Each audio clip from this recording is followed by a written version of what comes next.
राष्ट्रवादी काँग्रेस शरद पवार पक्षाच्या प्रदेशाध्यक्ष पदावरून जयंत पाटील पायउतार झाले। जयंत पाटलांनी प्रदेशाध्यक्ष पदाचा राजीनामा दिलाय। शशिकांत शिंदे राष्ट्रवादी काँग्रेस शरदचंद्र पवार पक्षाचे नवे प्रदेशाध्यक्ष होणार आहेत। सत्तेसाठी जयंत पाटील भाजपात जाणार नाहीत असं वक्तव्य राष्ट्रवादी शरद पवार पक्षाचे आमदार रोहित पवारांनी केलंय। 15 जुलैला पक्षाचा नवा प्रदेशाध्यक्ष जाहीर होणार आहे अशी माहिती देखील रोहित पवारांनी दिली आहे। राष्ट्रवादीच्या नवीन प्रदेशाध्यक्षांच्या निवडीबाबत आमदार जितेंद्र आव्हाडांनी प्रतिक्रिया दिली। शशिकांत शिंदे हे प्रदेशाध्यक्ष होणार हे मला तुमच्याकडून कळतंय। शरद पवार हे विश्वासात घेत बैठक घेऊन निर्णय घेत असतात असं आव्हाडांनी म्हटलंय। उपमुख्यमंत्री एकनाथ शिंदे आमदार संजय गायकवाड आणि सामाजिक न्याय मंत्री संजय शिरसाट यांच्यावर नाराज असल्याचं समजतंय। बॅगेत नोटांची बंडल असल्याचा व्हिडिओ समोर आल्यानंतर संजय शिरसाट वादात सापडलेत, तर कॅन्टीन चालकाला मारहाण केल्यानं संजय गायकवाड यांच्यावर अदखलपात्र गुन्हा दाखल झाला। या दोन्ही नेत्यांच्या कारनाम्यांमुळे शिंदे नाराज झालेत अशी माहिती आहे।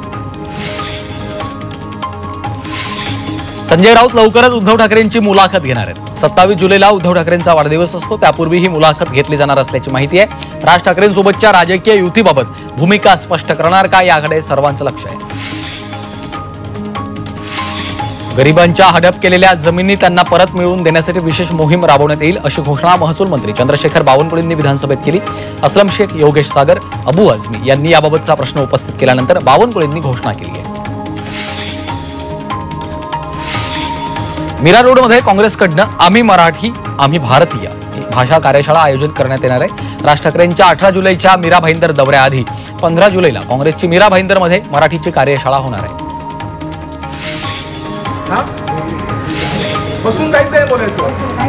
मनसेच्या दणक्यानंतर मुंबईतील इंग्रजी माध्यमाच्या शाळेनं माघार घेतली।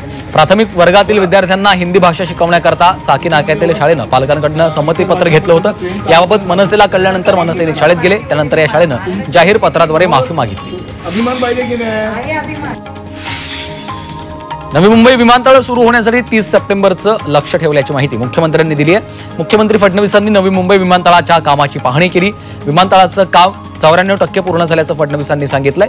नवी मुंबई विमानतळावर मोठी कनेक्टिव्हिटी असेल असे देखील फडणवीस म्हणाले। नवी मुंबई विमानतळावर तिसरी धावपट्टी उभारणार असल्याचं देखील मुख्यमंत्र्यांनी सांगितलं। या विमानतळाच्या पहिल्या टप्प्याचं 94% काम पूर्ण झाल्याचं देखील फडणवीसांनी म्हटलंय। मुख्यमंत्री देवेंद्र फडणवीस आणि उपमुख्यमंत्री एकनाथ शिंदे यांनी मिसिंग लिंकची पाहणी केली।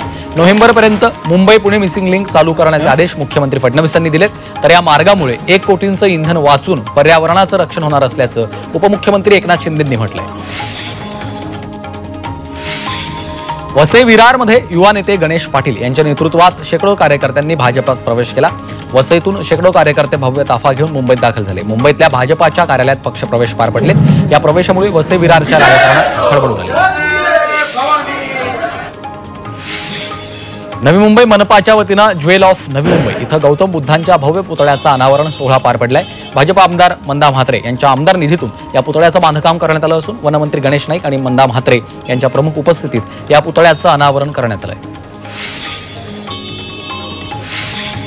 जगाच्या नकाशावर शिवरायांचे किल्ले येणार आहेत, यामुळे पर्यटनाला चालना मिळणार आहे असं वक्तव्य मुख्यमंत्री देवेंद्र फडणवीसांनी केलंय। हा शिवप्रेमींचा विजय असल्याचं फडणवीस म्हणाले आहेत। युनेस्कोनं दर्जा दिला म्हणून गृहीत धरू नका, निकष नीट न पाळल्यास किल्ल्यांना दिलेला दर्जा जाऊ शकतो अशा शब्दात मनसे अध्यक्ष राज ठाकरेंनी सरकारचे कान टोचलेत, तर धर्म जात न पाहता अनधिकृत बांधकाम पाडा असा सल्लाही राज ठाकरेंनी आपल्या पोस्टमधून दिलाय। मनसे नेते बाळा नांदगावकर यांनी सरकारचं अभिनंदन केलं। शिवरायांच्या 12 किल्ल्यांना युनेस्कोच्या जागतिक वारसा यादीमध्ये समावेश झाल्याप्रकरणी त्यांनी अभिनंदन केलंय। यामुळे शिवरायांची महती आपण जगापुढे मांडू शकतो असं त्यांनी म्हटलंय। छत्रपती शिवरायांच्या किल्ल्यांचा युनेस्कोच्या वारसा यादीत समावेश झालाय, त्यानंतर राज्यातल्या शिवप्रेमींमध्ये आनंदाचं वातावरण आहे। मुंबईतील शिवाजी पार्क इथं भाजपनं देखील ढोल ताशांच्या गजरात जल्लोष केलाय। डोंबिवली पश्चिम मधील MMRDAच्या ठेकेदाराचा भ्रष्ट कारभार मोबाईल कॅमेऱ्यात कैद झाला। या व्हिडिओत गटारात पाणी असताना कॉन्क्रीट टाकण्याचं काम सुरू असल्याचं दिसतंय।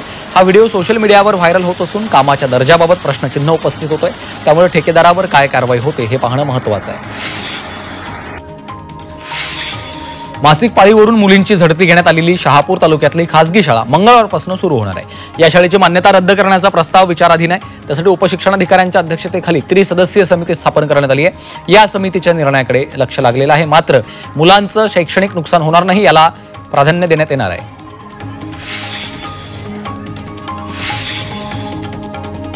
उद्यानं मैदानं सार्वजनिक ठिकाणी मद्यपान केल्यास कारवाई केली जाणार आहे। सार्वजनिक ठिकाणी होणारे मद्यपानाचे प्रकार रोखण्यासाठी आमदारांची समिती नेमली जाणार आहे। या समितीची मुख्यमंत्री आणि उपमुख्यमंत्र्यांच्या उपस्थितीमध्ये बैठक आयोजित करण्यात येईल। यानंतर 6 महिन्यात सार्वजनिक ठिकाणी मद्यपानाला मनाई करणारा कायदा केला जाईल। मंत्री आशिष शेलारांनी ही माहिती दिली आहे।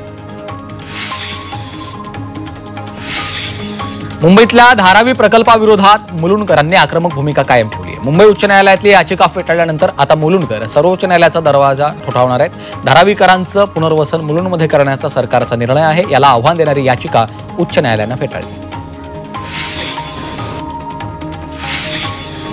जगभरातील नामांकित इलेक्ट्रिक कार कंपनी टेस्ला आता भारतात पाऊल ठेवण्यास सज्ज आहे। टेस्ला 15 जुलैला मुंबईमध्ये त्यांचं पहिलं शोरूम सुरू करणार आहे। हे शोरूम एक्सपिरियन्स सेंटर असेल जिथं लोक टेस्लाच्या गाड्या पाहू शकतात, टेस्ट ड्राईव्ह करू शकतात। भारतात वेगानं वाढणाऱ्या इलेक्ट्रिक वाहनांच्या बाजाराच्या पार्श्वभूमीवर टेस्लाचा भारतातला प्रवेश महत्त्वाचा ठरणार आहे। नीता अंबानी यांच्या कल्चरल सेंटरला 1 वर्ष पूर्ण झालं। त्या निमित्तानं त्यांनी एका कार्यक्रमाचं आयोजन केलं होतं। यामध्ये त्यांनी उपस्थितांशी मराठीमध्ये संवाद साधला। त्यांचा मराठीत बोलतानाचा व्हिडिओ व्हायरल झाला। म्हाडा कोकण मंडळाच्या 5285 घरांसाठी सोडत निघणार आहे। ठाणे आणि वसईतील घरांसाठी लॉटरी निघणार आहे। 14 जुलैला अर्ज नोंदणीला सुरुवात होईल। 13 ऑगस्टपर्यंत ऑनलाईन अर्ज करता येणार आहेत। तर 3 सप्टेंबरला सकाळी 10 वाजता सोडत जाहीर होणार आहे। गेल्या 6 महिन्यात मुंबईमध्ये 1240 आलिशान घरांची विक्री झाली। 10 कोटींहून अधिक किंमत असलेल्या एकूण 1240 आलिशान घरांची विक्री गेल्या 6 महिन्यात मुंबईत झाली आहे। या विक्री संख्येत गेल्या वर्षीच्या तुलनेत 29% वाढ झाली आहे।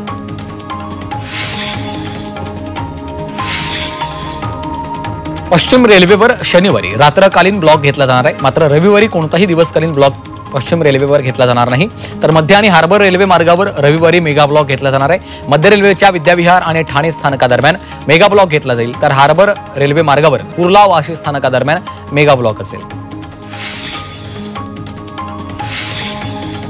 एसटी महामंडळाच्या बसच्या तिकिटाचं आरक्षण केल्यावर आता 15% सूट मिळणार आहे। लांब आणि मध्यम पल्ल्याच्या प्रवासासाठी ही सवलत लागू होणार आहे। त्यामुळे पावसाळ्यात पर्यटनासाठी आणि नियोजित प्रवासासाठी जाणाऱ्या प्रवाशांसाठी फायद्याची। रेल्वेच्या तिकीट सेवेमध्ये आता मोठा बदल करण्यात आला। रेल्वे सुटण्याच्या किमान 8 तास आधी प्रवाशांसाठी पहिली आरक्षण यादी प्रसिद्ध करण्यात येणार आहे। रेल्वे मंडळानं प्रवाशांना मोठा दिलासा दिला। रेल्वेचा हा नवा नियम 14 जुलैपासून लागू होणार आहे। लवकरच बोरीवली ते गोराई रो सेवा सुरू होणार आहे। त्यामुळे केवळ 15 मिनिटात बोरीवलीतून गोराई गाठणं शक्य होणार आहे। बोरीवलीमधील रो जेट्टी फेज 1चं भूमिपूजन मंत्री नितेश राणे यांच्या हस्ते झालं। त्यामुळे नागरिकांना मोठा दिलासा मिळाला।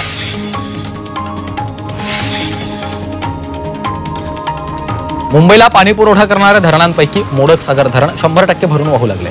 या धरणाचा एक दरवाजा 1 फूट उघडलाय। त्यामुळे या धरणातून 1022 क्युसेक वेगानं पाण्याचा विसर्ग सुरू आहे।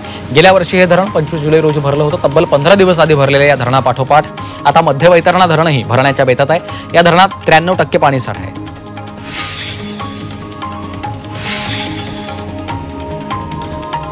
मुंबईत मोठा गाजावाजा करत सुरू करण्यात आलेल्या सिंदूर पुलावरील फुटपाथचं काम अद्यापही पूर्ण झालं नाहीये। त्यामुळे या पुलावरनं प्रवास करताना नागरिकांना मुख्य रस्त्याचा वापर करावा लागतो।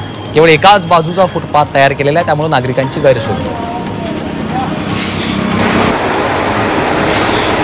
डोंबिवली MIDC निवासी भागात रहिवाशांच्या घरात गढूळ पाणी येत असल्यानं नागरिकांच्या सुरक्षेचा प्रश्न आता ऐरणीवर आलेला आहे।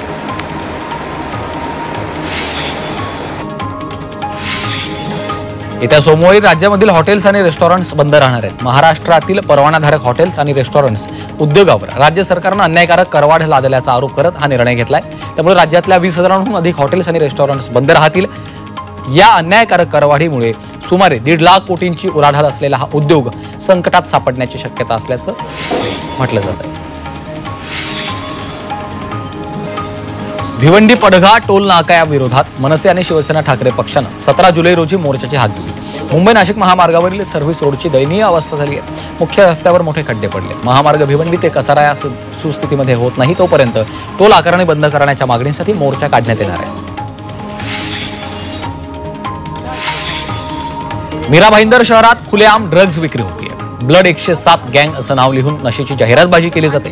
ड्रग्ज विक्री करणाऱ्या टोळीकडनं ही जाहिरातबाजी करण्यात आली आहे. दरम्यान ड्रग्ज विक्री करणाऱ्या आरोपीला अटक करण्यात आली आहे.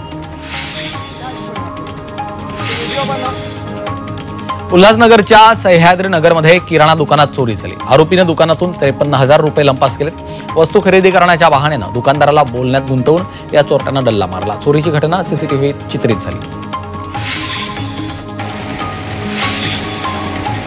अंबरनाथमध्ये अल्पवयीन मुलाला लिफ्टमध्ये मारहाण केल्याप्रकरणी आरोपीला अटक झाली आहे. आरोपी कैलास तनवानींना 4 जुलैला अल्पवयीन मुलाच्या 4 ते 5 कानशिलात लगावून त्याचा चावा घेतला होता.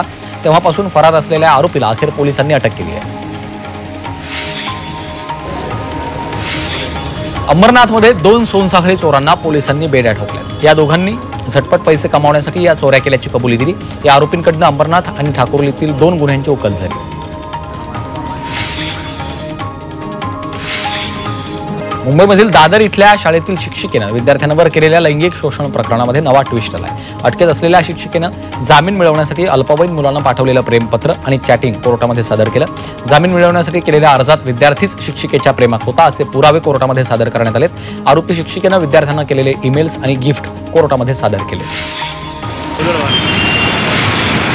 डंपरच्या धडकेमध्ये गंभीर जखमी झालेल्या पोलीस कर्मचाऱ्याचा मृत्यू झालाय. ठाण्यातील कॅडबरी जंक्शन इथं डंपरच्या धडकेत दुचाकीवर असलेले पोलीस हवालदार सुरेश भालेराव गंभीर जखमी झाले होते. त्यांच्या पायाला आणि पोटाला गंभीर दुखापत झाली होती. त्यांना वाहतूक पोलिसांनी तातडीनं खासगी रुग्णालयात दाखल केलं. मात्र उपचारादरम्यान त्यांचा मृत्यू झाला. कल्याणच्या वसंत व्हॅली परिसरात भीषण आग लागली. डीमार्ट शेजारच्या नव्या इमारतीच्या गोडाऊनला आग लागली. केमिकलचे डम ठेवलेल्या भागात आग लागल्यानं आगीनं रौद्ररूप धारण केलं होतं.